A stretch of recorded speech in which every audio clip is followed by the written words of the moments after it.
തിരുവനന്തപുരത്ത് ഒരു അപകടം ഉണ്ടായിരിക്കുന്നു. തിരുവനന്തപുരം നെടുമങ്ങാട്ട് സ്കൂൾ ബസ് നിയന്ത്രണം തെറ്റി മരത്തിലിടിച്ചാണ് അപകടമുണ്ടായത്. 12 കുട്ടികൾക്ക് പരിക്കേറ്റിട്ടുണ്ട്. നെടുമങ്ങാട് കൈരളി വിദ്യാഭവൻ സ്കൂളിലെ ബസ്സാണ് അപകടത്തിൽപ്പെട്ടത്. അപകടം പ്രേക്ഷകർക്ക് ഇപ്പോൾ ദൃശ്യങ്ങളിൽ കാണാം. പരിക്കേറ്റ കുട്ടികളെ ഇപ്പോൾ ആര്യനാട് ആശുപത്രിയിലാണ് പ്രവേശിപ്പിച്ചിരിക്കുന്നത്. ആര്യനാട് പള്ളിവേട്ട കടുവാക്കുഴിയിലെ മുസ്ലിം പള്ളിക്ക് സമീപമാണ് ആ ബസ് ഇടിച്ചു നിൽക്കുന്നത്. റിനു ശ്രീധർ, ഇപ്പോൾ ആ ബസ് മരത്തിൽ കയറി നിൽക്കുന്ന ദൃശ്യങ്ങൾ നമുക്കിപ്പോൾ കാണാം. ഈ പരിക്കേറ്റ കുട്ടികൾക്ക് എങ്ങനെയുണ്ട്?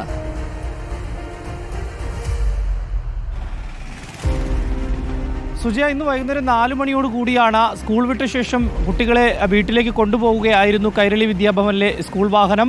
ഈ കടുവാക്കുഴി ജംഗ്ഷനിൽ മുസ്ലിം ജമാഅത്ത് പള്ളിക്ക് മുന്നിൽ വെച്ചാണ് ഈ വാഹനത്തിന് നിയന്ത്രണം തെറ്റുന്നത്. നിയന്ത്രണം തെറ്റി വലതുവശത്തെ മരത്തിലേക്ക് പാഞ്ഞിടിക്കുകയായിരുന്നു എന്നുള്ളതാണ് ദൃക്സാക്ഷികളിൽ നിന്ന് നമുക്ക് വിവരമായി ലഭിച്ചത്. ഉടൻ തന്നെ നാട്ടുകാർ ഉൾപ്പെടെയുള്ളവർ സംഭവ സ്ഥലത്തെത്തി കുട്ടികളെ, അതായത് വാഹനത്തിനകത്ത് 12ഓളം കുട്ടികളുണ്ടായിരുന്നു. ഈ 12 കുട്ടികൾക്കും ചെറിയ രീതിയിൽ പരിക്ക് മാത്രമാണ് എന്നുള്ളതാണ് നിലവിൽ നമുക്ക് ലഭിക്കുന്ന വിവരം.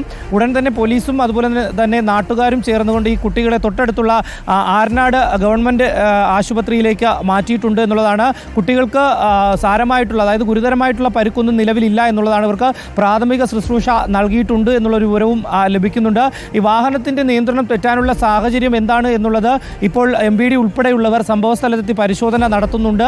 ഈ പരിശോധനയ്ക്ക് ശേഷം മാത്രമാണ് എന്താണ് സംഭവിച്ചത് എന്നുള്ളത് നമുക്ക് വ്യക്തമാവുകയുള്ളൂ. എന്തായാലും 4 മണിയോട് കൂടിയാണ് ഈ വാഹനം നിയന്ത്രണം വിടുകയും തൊട്ടടുത്തുള്ള മരത്തിൽ ഇടിക്കുകയും ചെയ്തത്. 12 കുട്ടികൾക്കാണ് ഇപ്പോൾ പരിക്കേറ്റതായിട്ടുള്ള വിവരം ലഭിക്കുന്നത്. സുജയ.